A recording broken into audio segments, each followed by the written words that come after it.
Hey, welcome to another great episode of the Real Deal Podcast, Women's History Month series. We've had already a great kickoff to this, so I have another exciting guest coming up in a few minutes. But let's go.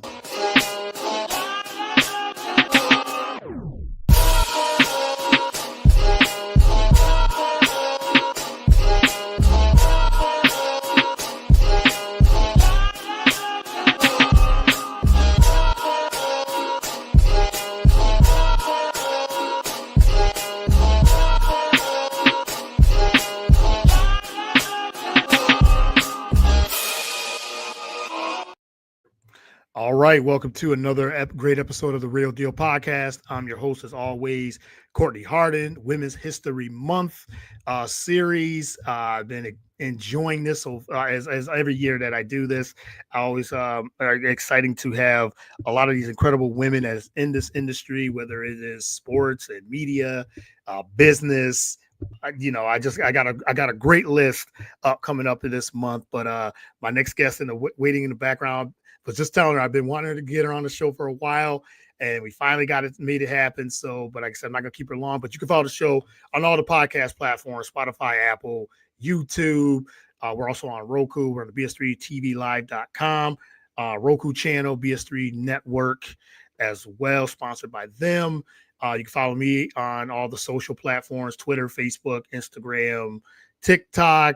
Not very active on TikTok, but I'm on there too. So, but wherever you consume podcast, and you can follow it everywhere there. We're on Spreaker as well. So I am going to bring in my next guest, Kavitha Davidson, the incredible award-winning journalist, sports writer. You've seen her on Real Sports, The Athletic, ESPN, everywhere you've seen her. So thank you for coming on to the show. Really appreciate it. Hi, Courtney. Thanks so much for having me. And I think we're both probably at that age where we're those TikTok lurkers, because if we post anything, we're just going to be super cringe, right? Yes, very cringe, right? I think we are at that level of thinking, yeah, we're on TikTok, but I guess more for promotion. We promote our things there, so that's about it. So for sure, but Kavitha, I really do appreciate you coming on, and like I said, I've followed you for a while, followed your work for a little bit, and I'm very excited to dive into some journalism talk, and I know you got a lot to say, and we're going to talk some Yankees and things like that, and maybe a little NFL. So it depends on how the conversation goes. But I'm very grateful for you coming on this my Women History Month series as well. Yeah, absolutely. Again, thank you for having me, and thank you for amplifying, women in the industry. We definitely need more of our voices out there. We need more allies too. So appreciate it. Yeah, for sure. But yeah, so let's. I always ask my first time guests this question first and foremost. Who is Kavitha Davidson? And talk about your journey and how you got into the love of writing and journalism. I'm sure you got probably a love and dislike for it in some ways, but I'm sure you love it more than you dislike it. But probably some of the things. But we'll get into all the what's been going on in journalism today. But talk about who is Kavitha and a little bit of your background. Yeah, sure. So, I'm very lucky to do what I do for a living. I'm going to start off name dropping, I guess, but Ernie Johnson at the Sports Emmys, earlier this last year, I guess, he got up on stage and accepted for NBA on TNT, and he said, we all have get to jobs in the sense that we get to do this for a living. And I always kind of keep that in mind. No matter where the industry is going or how much it can beat you down, we still get to do this. And I'm very lucky to say that. Listen, I'm a kid from New York City. I was born and raised in Washington Heights. And, my parents are immigrants from India. I've been in this country for going on 50 years now. But we're not sports fans at all, really. Tennis and some boxing. My mom actually fell in love with Bernard King on the Knicks when they first came here. So okay. I have her to blame for my Knicks fandom, but sports weren't really in my purview until when I was 7 years old. We had a class trip to Yankee Stadium, and it was opening day in 1996. And we didn't know that was going to kick off the dynasty, which it did, but it also kicked off my love of sports. It was the first time I was in a stadium. It was the first time I was at a live sporting event. We couldn't afford to go to games, and even if we could, I don't think it was the thing my parents were going to spend money on. And the way that I describe it to people is, especially at the old stadium, it made this sound that you could just feel in the pit of your stomach. Like you could physically feel that sound. And what I tell people is, my whole career has been just chasing that feeling ever since. So, I think when I was young, I really wanted to be the first female GM of the Yankees. I wanted to run the team. But then when I was in high school, and props to Gene Afterman, who's the AGM at the Yankees, and props obviously to Kim Ng, who broke the barrier of becoming the first woman GM in MLB.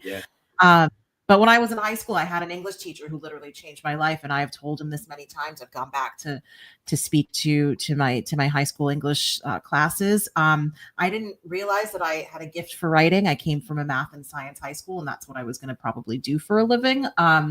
And then he recognized that I was a talented writer, and I recognized that I loved doing it, and it was something that came kind of naturally. So I joined the student paper, and by the time it came to apply to college, I knew I wanted to be a sports writer, and somehow have so far made it kind of happen.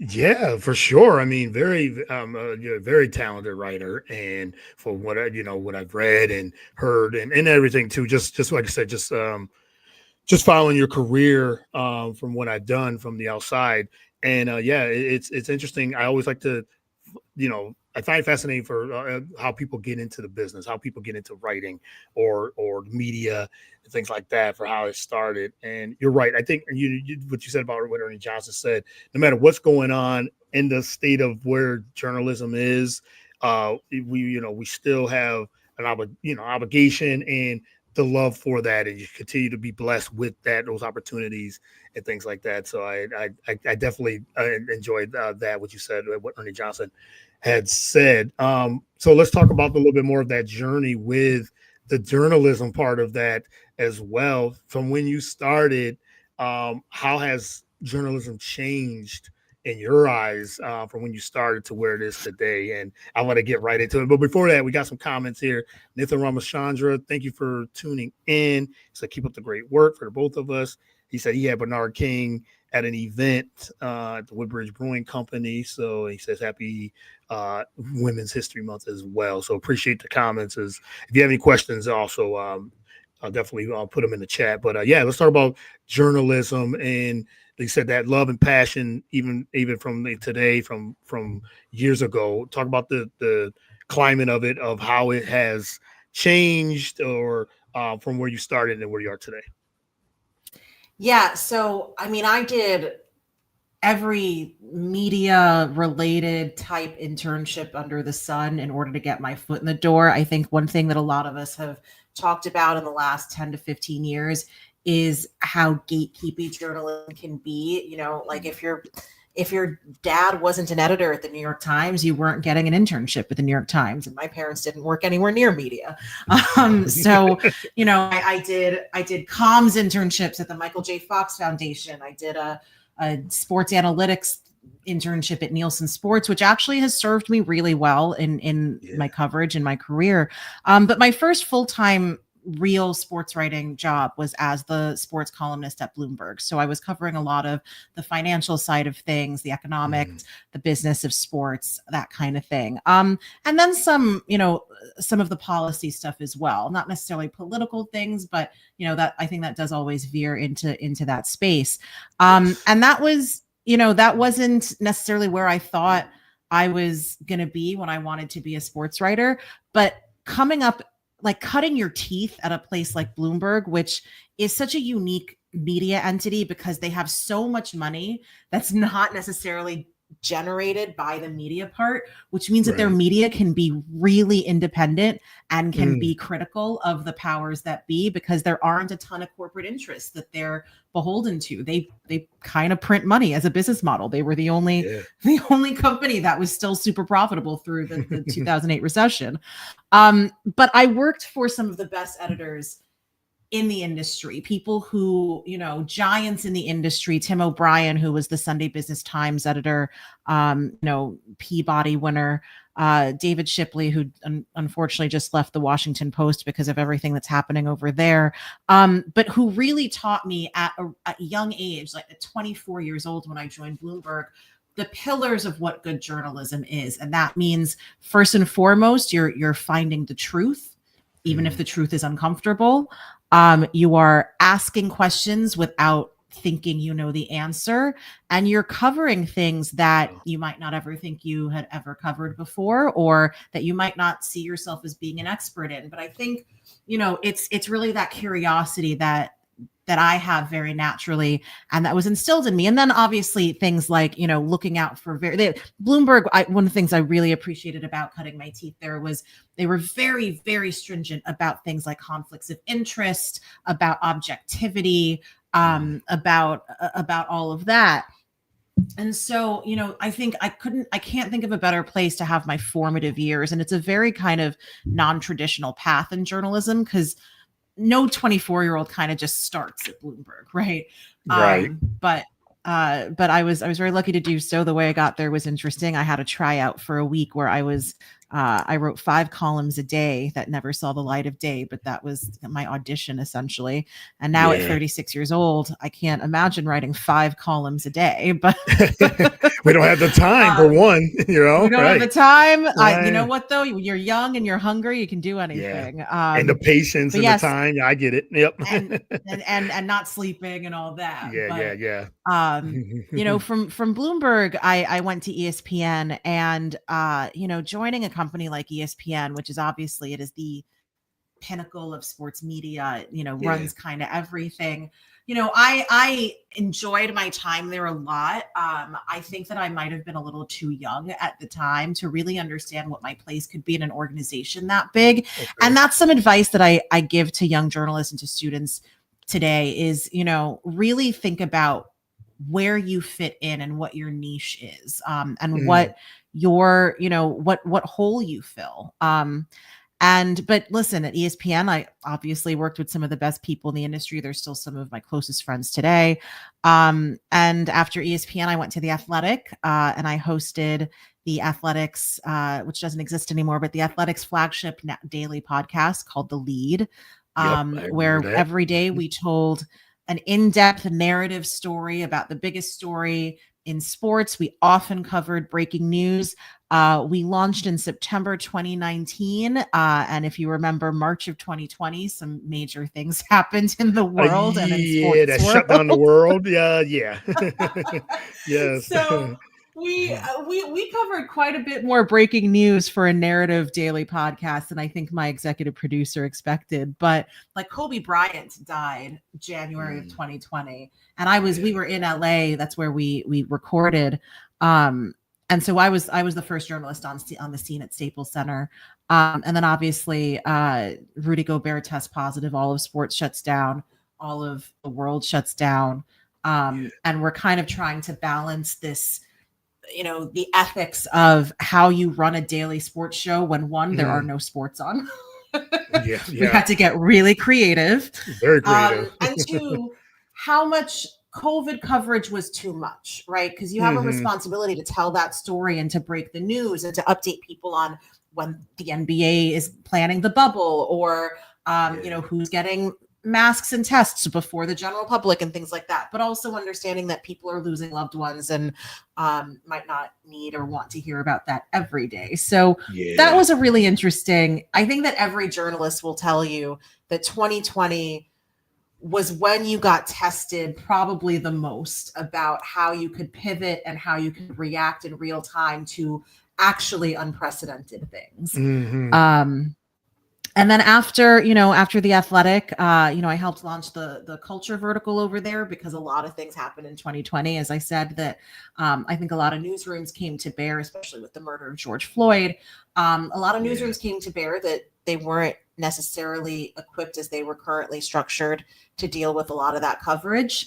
So we launched the culture vertical to try and hone that coverage better.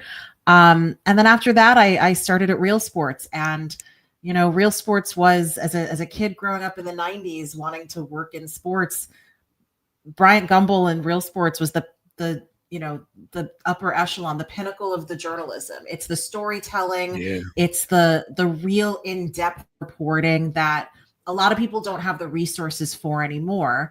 But that really, like I think I uphold as the gold standard of what our industry can produce. But as your question kind of started out alluding to, the industry has changed so much, and Yeah. there Yeah. isn't always an appetite for the long form kind of reporting and storytelling that places like Real Sports and some other outlets put out there. So I think the challenge now is how we pivot but still use those skills, like the real Mhm. foundations and pillars of good journalism and good reporting in new mediums to reach broader audiences, to reach younger audiences, and to continue the mission of telling the truth and really laying truth to power. Yes, I 100% agree, and I think you just hit on a lot of good areas there where with journalism and media, how it's changed, especially like the political side of it, and culturally, and I will go to politics. I just touch on this a little bit because I don't always talk about it, but it's there. We I think you said something in a previous podcast before. We can't avoid politics or something like that. The politics is in sports, and sports is politics, political. I think you said something of that, and I agree with that too. Sports, And yeah, sports yeah, sports have always been political. Like you cannot yes, think of an right. instance when they Hmm. haven't. But I think our use and our reaction to the word political is what's different now, because Yes. you know covering the effectiveness of the Rooney Rule in expanding black head coaches and black GMs in the NFL, that could be deemed political because it is about race, but that's Yeah. also just about the effectiveness of a policy that's in place, right? Mhm. Yeah. Yeah. So, there's been coverage on that since the Rooney Rule was in place, but I think only in recent years has there been pushback to that idea. And so I think that when you say political, it's kind of this dirty word because of how polarized our political environment is now. But everything is political in some way, if that means Yes. touching our own viewpoints or our lived experiences or our identities, or just talking about, economic effectiveness and fairness and opportunity and all of those things, which, I think that we need to get back to a point where we can cover those topics and have real either debates or conversations about those topics without them being lightning rods for other things. Yeah, right. You're right. And then they said politics, like it's like everybody thinks of politics as, oh, we got to stick with that, the political side of things like presidents, and no, it's, as you said, almost everything you talk about has some political things to it. And he said with sports, with society of things, culturally, and everything too. So it all does blend in. I totally agree with that. One thing that you did say, I wanted to touch on the objectivity of journalism, and is it missing from when you started more of anything? Like I mean, I know there's still, I mean, there's a lot of great objective people that have objectivity when it comes to journalism, but you know some media has lost that or is lacking that as well. How much of that do you feel like is lacking and missing objectivity when it comes to journalism? Yeah, so this is a complicated question given what we're now seeing with the uh, kind of corporate takeover of media, Mhm. where we now have individual billionaires who own some of our major newspapers, who are being pressured by the current administration to gear coverage toward a specific piece of messaging. And I think part of the difficulty here is, and this is one of the soapboxes that I've been on in for more than a decade, is that we need to have news literacy and media literacy taught in schools, because I think too many people who don't work in the industry don't understand how real reporting is supposed to happen, and the kinds of, Yeah. honestly, unglamorous, really boring stuff that we do behind the scenes, like the document diving and the 8 million phone calls to get an answer, a third corroboration to one question, in order to run with a story, that kind of thing. But I think that one is, there's always been a separation between an editorial page and the news page, right? There are reporters and there are columnists and opinion writers. And there's always been a separation between the business sides of those two things. But there's also always been columnists who do reporting. When I was a columnist at Bloomberg, it was based off of, if I didn't know what like one stock implication for an ownership group would be, I would call somebody who was an expert in that. Or I did a piece on the tax implications of Steve Ballmer buying the Clippers, and I called tax attorneys because I'm not a tax attorney, right? So that was a column that I wrote, but it was based off of reporting. And I think too many times the line between opinion and reporting is blurred in the minds of the consumer, of the audience. And then separate from that is under the broader umbrella of media, we've got journalism and we've got entertainment, and both are necessary and both have value. And oftentimes we feed off of each other, but that line itself has been blurred. So, and this is not to say journalists are better than entertainers, or entertainers are a lower brow or anything like that. That's not the point. And I think that journalists have not done ourselves any favor by like shirking the entertainment side of things, because more people watch that, and that's how more people are going to find out about our reporting, right? But on the other side, entertainers don't have material to have hot takes on if we're not reporting things for them to have a hot take on. You know what I mean? So it's supposed to be this it's supposed to be this symbiotic relationship. And I think that too often people call themselves journalists under the guise of objectivity when they are meant to either entertain, or especially in the age of social media, to get the most immediate, hottest reaction from the viewer or listener or consumer. And I think that immediate reaction is kind of how we've ended up in our current landscape. And I often tell people, listen, it's the hardest thing because social media is set up in order to elicit that kind of reaction from us. But when you see something that makes you angry or sad, or try and take 30 seconds before you take a step back, try not to have the reaction, right? But with the question of objectivity itself, one of the things that I've always said from my own experience that I think breaks with very, very traditional legacy media notions about objectivity is that I don't think there's such a thing as true 100% objectivity. I think that those of us who are good journalists, I'd like to think of myself as a good journalist. We strive to reach that asymptote. We strive to have as close to 100% objectivity as possible.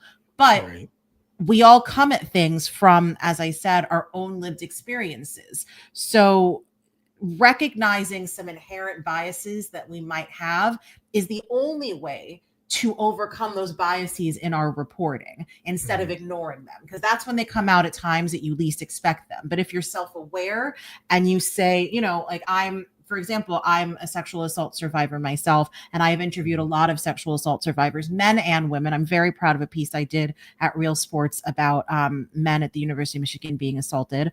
But me recognizing that part of my background and my history up front helps me gauge whether, when somebody is accused, and I automatically, it helps me gauge how I assess that accusation and the defense and my reaction to those things. And if I didn't recognize that own bias, which I cannot change about myself, right, then I would not have the self-awareness to evaluate how I'm doing those evaluations. Or, a very simple, one of the things that we talked about a lot in 2020 in our newsroom was whenever a Black athlete is covered usually by a white reporter or a non-Black reporter, it's usually this like tragedy or poverty narrative. It's usually, Yeah. this player comes from, an 8-person household in the South and was the only, like, the first person to go to college because of the football scholarship and all that. And we had a lot of my Black colleagues were like, that wasn't my story. Like, Right. that's not my Change. background. That's not all of our backgrounds. And it feels like whenever a non-Black reporter covers that, they're coming into it with their own bias of not knowing a diversity of Black people or people from different backgrounds like that. Right. So that's, I think that recognizing that we might have blinders on based on how we grew up or where we grew up. I'm from New York City. I'm not going to pretend to understand people in rural America, but I can still interview them and talk to them because I recognize that I'm not one of them, right? So that's what I mean when I say I don't think there's such a thing as 100% objectivity, but we strive to get there, and the only way that we get as close as we can is by recognizing our own biases. Yeah, and I think that you said maybe taking a step back and really diving into, if you're going to report on something or someone, gathering the information. But as you said, you're looking at it from your perspective, but you're also, you said, you're going into that interview or that reporting. Okay, I want to learn something too. I want to have them tell their story more than anything, instead of just me stating my own opinion about what I think is what it is, right? So that's exactly it. I literally, like, right before I jumped on with you, I recorded an episode of my podcast with Nicole Auerbach, who's a fantastic college basketball and football reporter at NBC absolutely. Sports. And one of the things that we talked about that she said was, we've seen this trend in press conferences recently, where people are asking a question to demonstrate how much they know about the topic instead of get an answer from the person you're asking the question from. And that's not journalism. I always tell students, I always tell people, two of the most important things in journalism are doing as much research ahead of time, because you want to be prepared for the offhanded comment that you can follow up on, because that's usually when you'll get your most stuff, not the scripted questions that you have. So being as prepared and doing as much research as possible beforehand. But even more importantly, it's knowing what you don't know. And I think that's a pillar that we're losing a little bit as personalities kind of try and take over journalism, but it's still such a fundamental part of asking the questions and of what we do. Yeah, because as soon as you ask the question, let them respond. Allow the whoever it is, an athlete or a general manager or whoever it is on the other side, let them respond. Because I'm with you. I've been seeing that too. I do some WNBA and unrivaled stuff, and sometimes when we're on one of these Zoom meetings, and we have the athlete, we have the coach, and they ask the question, and I'm thinking, but then they're answering the question for the athlete or for the person. I'm like, well, why did you ask it if you already know the answer, or you think you know the answer? It's almost like you said, they want to hear themselves, or they want to be the entertainer. Again, it's like you said, journalism and entertainment, it goes hand in hand, but it's like there's been journalists that have turned into entertainers, and that's all they are. And they want to get a rise, they want to have a hot take, and they just, as you said, they get into these Zoom conferences, and then they answer the questions themselves. And I'm thinking, well, if you already knew, why you ask? Well, yeah, I mean, and listen, there's a whole structural, like, I have mixed opinions about journalism school, because I think it's expensive and I didn't go to journalism school, journalism is one of those jobs that you very much learn on the job. But there are some fundamentals of how to structure proper questions and not ask leading questions and things like that I think are useful to learn before you enter the industry. And also, I think it's interesting that you mentioned specifically at the W or for Unrivaled, because we are seeing that more and more now, right? Because we suddenly have this, those of us who have been covering women's basketball for many years are very happy to see so many more new faces in the room. But the other side of that is you've got a lot of more new faces in the room who haven't done their research, who don't know about this history, who are either so new to the game because it's now trendy, or are kind of using the current kind of using this current moment to boost their own profile, right? And I think we're seeing that, unfortunately, more with women's sports than we have with men's sports.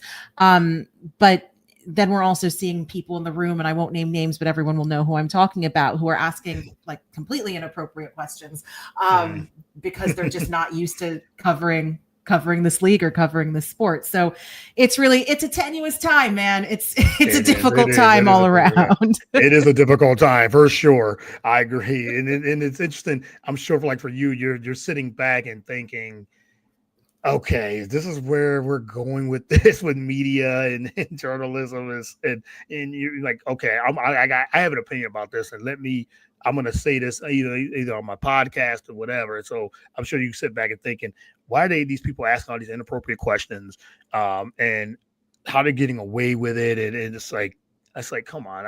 I sit back and think, like, what is going on in this landscape? But we work through. We try to hopefully weed those people out sooner or later. But it's like I said, they just want to update and upscale their profile more than anything, just to get into some of these media outlets and things, these places where we're thinking they just want to have a story for themselves, and they're not really telling the story. Yeah, and like I said, I think the umbrella of media is big enough, man, that it should be able to fit all of us, right? All types, I think that there's a difference between journalism and PR, and I listen to a ton of podcasts, which basically the only point is to like enhance an athlete's brand, which isn't what I do, but it's interesting. I learn a lot about the person. It's a controlled message on the athlete's part, or on the executive's part, or whatever.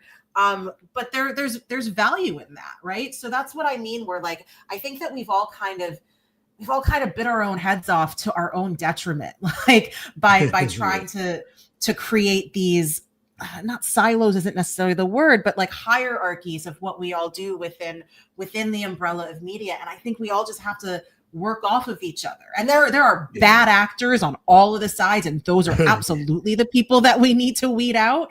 But like, I think that I'd also like to think that I've evolved on, probably being a little bit resentful of the influencer who has more followers or has an easier time getting access to a locker room because the team wants them to come and like make them look good, versus the one who's probably trying to break some news.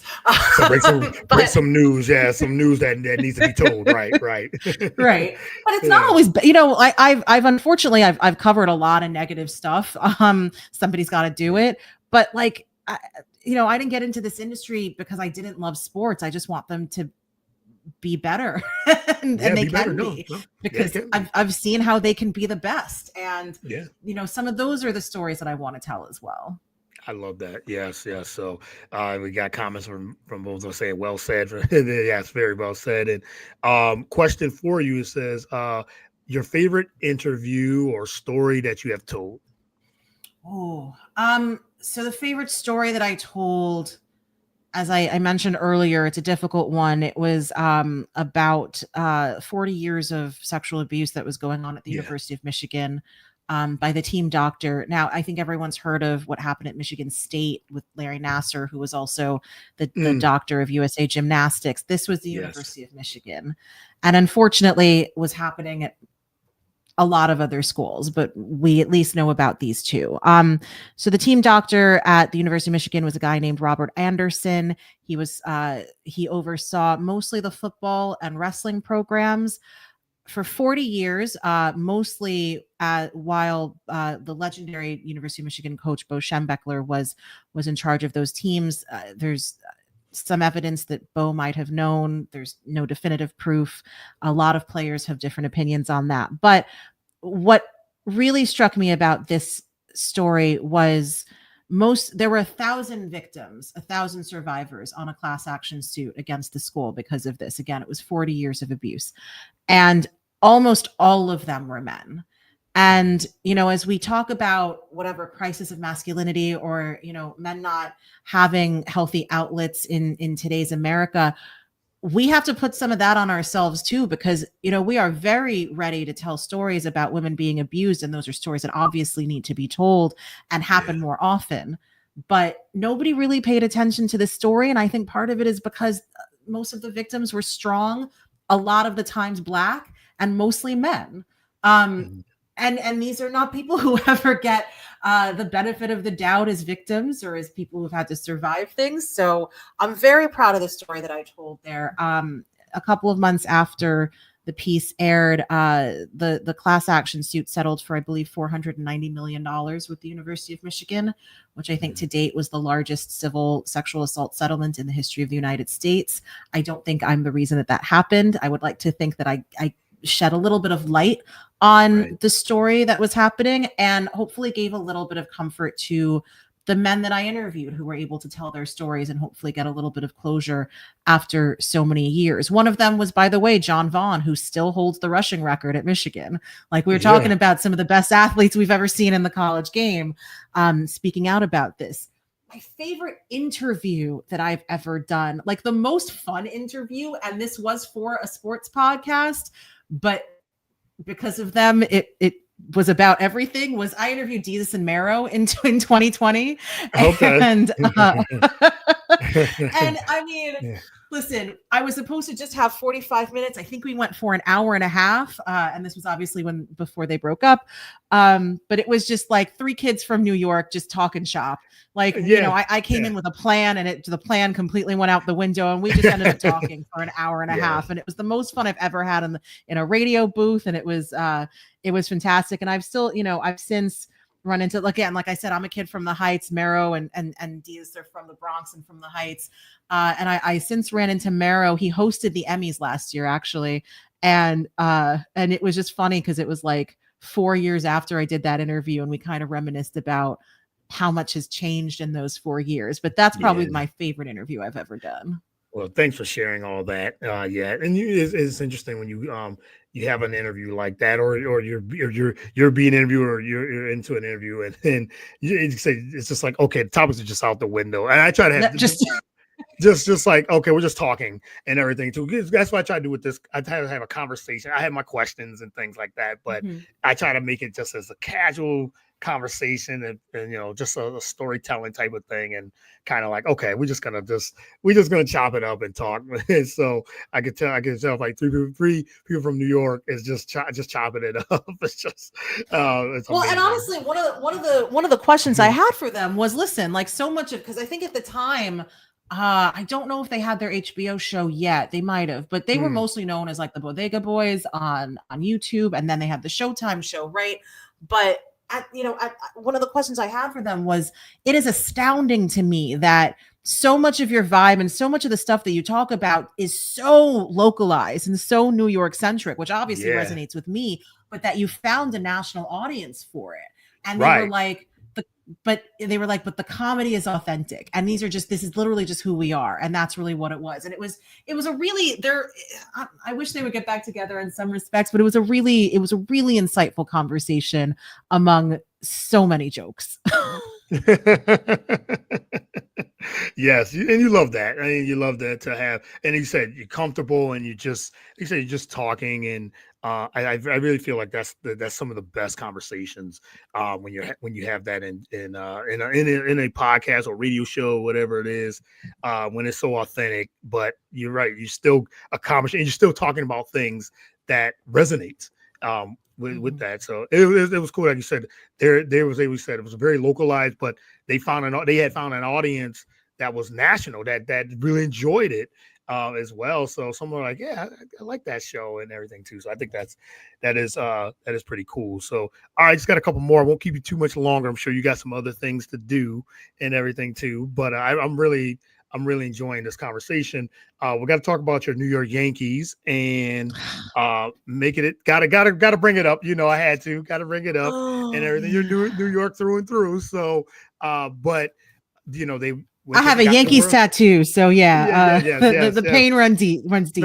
Right. So got to the World Series. As we both know, with New York, it's always high expectation. World Series or bust. It seems like it's like every single year. It's just the team. That's just the team. That's what it is. So, but heading into this year, what's your thoughts of their 2025 season coming up? I mean, obviously, losing Juan Soto is a Big, huge blow. huge. Yeah. The protection in the lineup that he provided for Aaron Judge, just like also the like clutch hitting all over the place. Yeah. I mean, the man is, I mean, he's got so many years. He's so young and he's so developed, and it's just ridiculous. But that's obviously a huge blow. Now, I like our lineup. I don't understand why we still don't have a third baseman. That's kind of my main issue right now. Yeah. And Hal Steinbrenner has said that money is not necessarily the reason, but that he is conscious about the bottom line. And I think that there have been, and there still might be some options out there at third base. The Red Sox getting Alex Bregman hurt, because the Red Sox, like they were that was the one piece. Like, I don't think the Yankees are one piece necessarily away. The Red Sox, that was the one piece that now they're back in contention. Like now they're going to scare me in the East. So that one hurt. And then we just found out yesterday or the day before that Luis Gil, our reigning Rookie of the Year, is going to be out likely for 6 weeks or more. He might need Tommy John surgery. The rotation is a little bit in, that it calls into question some things there. But look, I mean, Garrett Cole is the ace of aces. You still actually have one of the best players in baseball. Best player in baseball, especially when he's healthy. Judge. Yep. Like we need him to show up in the postseason, and that's going to be something that like weighs on him until he does, obviously. Right. I will say I was lucky to be at every Yankee home game throughout the playoff and World Series run in October. And can't afford rent anymore, but that's all right.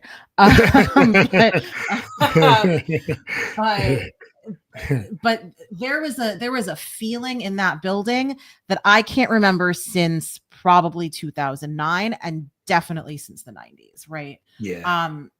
And that's really nice to feel again. And I know, listen, like everyone should hate the Yankees if you're not from New York or you're not a Mets fan. The way that I think everyone now is starting to kind of hate the Dodgers, although I don't think anyone can hate Shohei Ohtani, but you can hate the Dodgers. They're outspending us and they're doing some accounting tricks that are perfectly legal, but that might rub some people the wrong way. But deferring all those contracts. But I am like, everyone should hate the Yankees, but New York is a different place when the Yankees are winning.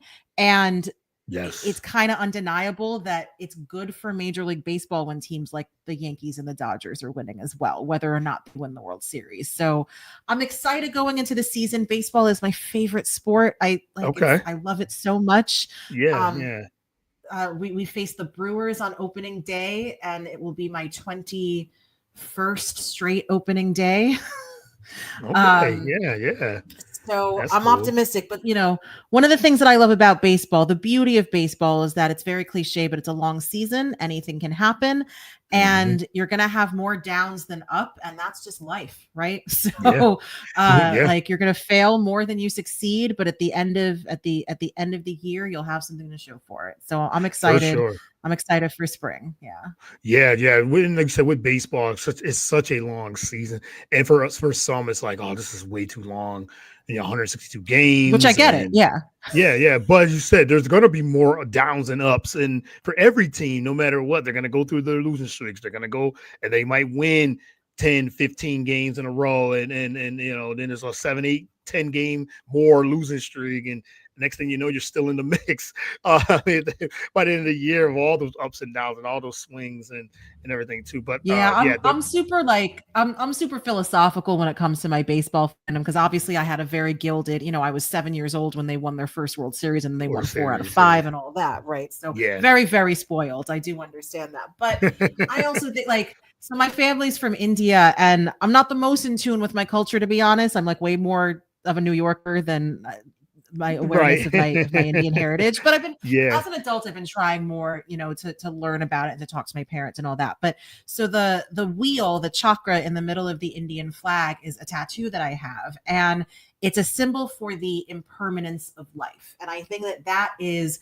what baseball is about. And what that means is good times never last forever, and bad times never last forever. And there's got to be something comforting in that. So Yeah, for sure. For sure. Yeah, it's always interesting. The Yankees are always in the mix, and no matter what their team looks like, if they don't have the pitching, if they lack, usually not lacking of hitting, but it's always, there's always something, but they always find a way for the most part to get in the playoffs, and they're always a threat. So like you said, it's optimism as always. But the Juan Soto um the protection he did have, around with for Aaron Judge, and it seemed like those two they clicked mhm. automatically, and they were they were so good, such a great duo, and it just seemed like Aaron Judge had that, last year, except for like I said, playoffs and the World Series, but everything else. It just seemed like he was locked in and everything. He was all that because Juan Soto was hitting ahead of him, and that's that protection.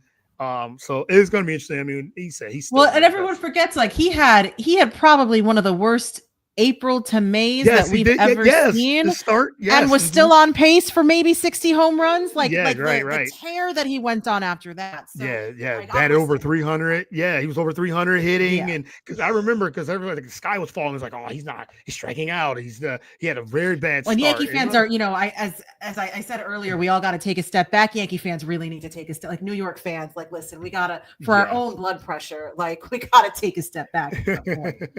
Yeah, Eagles fans are the same way, so I can tell you that for sure.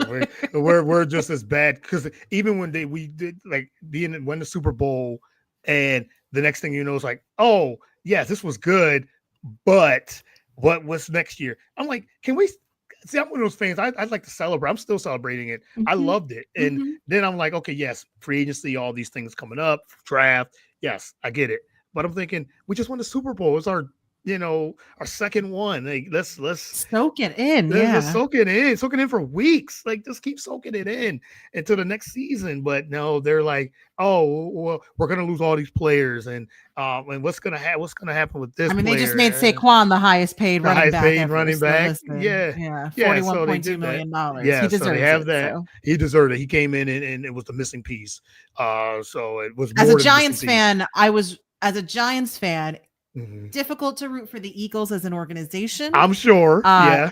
very easy to root for Saquon. And actually, Mhm. I interviewed Saquon at the Super Bowl a few years ago, and you want to talk about genuinely one of the best guys, like one of the best Yeah. dudes in, frankly, a sport that doesn't have a lot of them always, but he is absolutely one of them. So very easy to root for him and get that bag. The Giants should have paid you.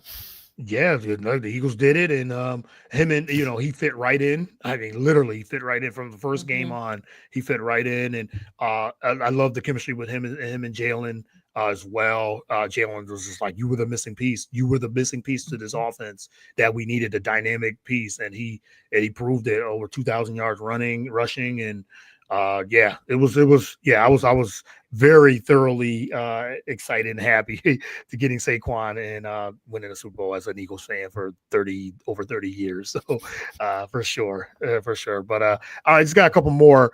I want to ask you about, you had the pleasure of interviewing Jane McManus with her new book. Yes. At one of your local bookstores, the Hudson Valley Books for Humanity, as you hosted the conversation for her new book, Fast Track Inside the Surging Business of Women's Sports. Talk about that, and just in general, we kind of touched on it a little bit, but women's sports in general, of the explosion of it, and as you said, there's a lot of new fans coming, especially from the WNBA, but not just in basketball, but it's the women's sports in general has really, because the investments has been there, which I've been pushing for a long time. This should have already Mhm. happened, but I'm happy that it is happening. So I'm not gonna, knock it that it's happening now. But yeah, but talk a little bit about that, and even the book that Jane McManus wrote, the Inside the Surging Business of Women's Sports. Yeah. So first, I got to say that Jane is one of my closest friends in the industry. She is. I used to call her a mentor, but I think that makes her seem a lot older than she is. So I don't do that anymore. Right. But like when you want to talk about an industry that doesn't have a ton of women in it, not just sports, any industry that doesn't have a ton of women in it, there are always women who have made it, who kind of pull the ladder up behind them because they're like we're kind of Mm. taught that there are only so many spots for us. we have to be in constant competition with each other. Jane has never been that person. Jane has always uplifted me, has always uplifted other women in the industry, as a model for how people who have made it should act and behave. And she's teaching, and that's a fantastic, her students can learn so much from her. So I only have immensely proud and positive things to say about Jane McManus. The book that she wrote and this current moment in women's sports, I led that Q&A that I was honored to be asked to lead, but I led that Q&A with a pretty much joking question, but one that I think some people seriously ask, which was, so you only wrote this book because of Caitlin Clark, right? Like, obviously. And, anyone who's written a book, as I have, knows that this was the process that started years ago. So no, this was not because of Caitlin Clark. She is one of the two athletes on the cover with Coco Gauff. And anytime I talk about Caitlin Clark, I will say, obviously one of the most phenomenal athletes we've ever seen, is a huge driver of much of this viewership and much of this interest that we're seeing. But what Jane said, and what I'll reiterate when I asked her this question, was Caitlin Clark is the beneficiary. She is not the catalyst. She is the beneficiary of this moment that has been decades in the making. It's been decades of fighting from people like anyone from Billie Jean King to the early founders of the W. It's been decades of arguing with programming directors at places like ESPN, where Jane and I used to work, about why they should be putting WNBA games on in prime time, or at least at times and on channels where people can find them. They actually find them. You can actually find them. When you put women's sports on TV, people watch them, like, and they can find them. And it's been decades. And this was one that I personally can attest to, because I was in on so many of these conversations with marketing directors and company executives about the investment potential of women's sports. I remember back in 2008 when I was at Nielsen Sports in college, and I was doing analytics for the sports marketing department, and we would have meetings with major sports sponsors like Anheuser-Busch, where we would show them data, not just that women were watching sports, that they were interested in these sports, but that they were making most of the purchasing decisions in their households. Women are mostly the consumers, even like, I mean, not to make a broad painting statement, but the data has shown that women make most of the purchasing decisions. So even if you don't believe that people are watching women's sports, or even if you don't believe that women are watching any sports, they're buying the beer. So you should be catering to them in some respect. Like we would make very basic arguments about this. And it's taken a couple of decades for people to really listen. But I think what's happened is people are, first of all, women's sports is the ultimate growth market. You want to talk about an investment strategy, and all investment is kind of on hold right now with some of the economic uncertainty that we're facing. But Silicon Valley, like the number one marker, and I don't think it should be this way, but the number one marker of the health of an industry is whether Silicon Valley is interested in it. And Silicon Valley is looking to invest in women's leagues and women's teams and women's sports entities all over the place. And that's so encouraging to see. And it's not necessarily because, like, sure, Alexis Ohanian is married to Serena Williams, and there's a personal connection there. But most of these dudes, they're not doing this for some moral like push for equality. They're doing this because they see money to be made. And that's the number one reason that any of this investment is happening. And the argument for so long to a lot of these executives was, you are leaving money on the table by not putting investment into this. So it's fantastic to see. It's only going to get better. Unfortunately, I think that, progress is not linear. So sometimes we see a step back in order to take two steps forwards. And I think that we might see that with everything. I talked to a source the other day who works in one of the women's leagues, who said that the push against DEI is kind of coming for women's sports, because women's sports to some are viewed as DEI. That's obviously ridiculous. But I think that might be the attitude that some people have. So that's just something to keep in mind. We don't know what's going to happen with Title IX under this Department of Education, but The foundation is there, as the W likes to say. This is not a moment, it's a movement. This has been decades in the making. And very clearly, there is an audience, and you can't reverse that. So Right. I'm Yeah. I'm very positive, and I'm very happy to see the growth and the continued growth that we'll have for years to come. I agree, and it's interesting because I've been doing this podcast for the last, I think, almost 10 years now, 8 9 years, and I always said, people watch women's sports. Like, if it's invested, if it's on, they're gonna watch. It's like, we love competition, like we love sports and competition, things like that. So it's always been there. It's just now these networks and these investors, and they're jumping on board finally, to invest. And I say, when you invest, people watch, and we watch, and it's always been there. It's always been great. I mean, And look, 12 million people watched the first season of the WNBA. Like there was right, not right, investment made to capitalize on that. There were a yeah, lot of mistakes made along the way, but the demonstration of the audience was always there, right? yeah, And exactly what you said, when it's on, I've got a local bar, neighborhood bar, people come to watch sports, everyone kind of knows everyone's name, that kind of thing. But ESPN started putting WNBA games on, and the bar will always have ESPN on one of the TVs. And then you get people just watching it, and they're like, oh, this is great basketball. And now they've got opinions on it. And now they're like, holy crap, that play, right? And yeah, that's just what it is. It's not, it doesn't need to be more complicated than that. It's yeah, as right. simple as put it on TV and people want to watch sports. People want to watch sports, and no matter what, if it's just in the background, you got, yeah, women's Final Four, women's the college basketball is, it's, yeah, anything, you just put it on and people will watch. So we're invested, and we're going to watch. So now that the money is growing, and eyeballs are on it now, so yes, it's going to continue to keep growing.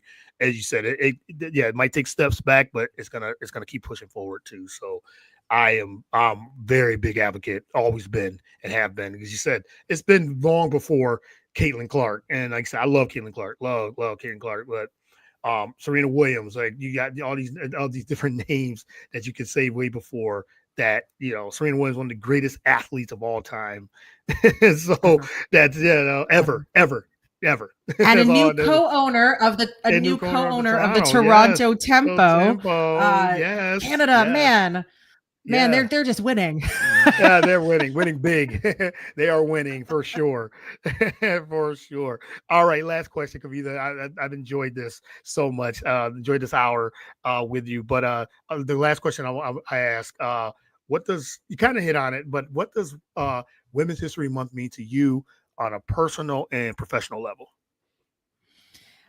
Yeah, well, on a professional level, I mentioned Jane, and I think about people Yeah. like Claire Smith, Melissa Lutke, Leslie Visser, people who have come before me, who are the reason I'm able to do this for a living, that I'm able to go into a clubhouse and ask questions, that, we still have a ways to go. But when we complain about how far we have to go, we have to always remember those who came before us and how far they had to come for us to Mm. even get here. So Women's History Month professionally means a lot to me in that respect. Personally, I gotta say, like, I come from a really long line of very strong and accomplished women. My mother's a neuropathologist, and the reason that we are in this country, the reason that my parents immigrated here in 1981, was because she got her PhD in India, and she had a male head of her lab who didn't think that her place was doing the kind of research that she wanted to do and taking initiative in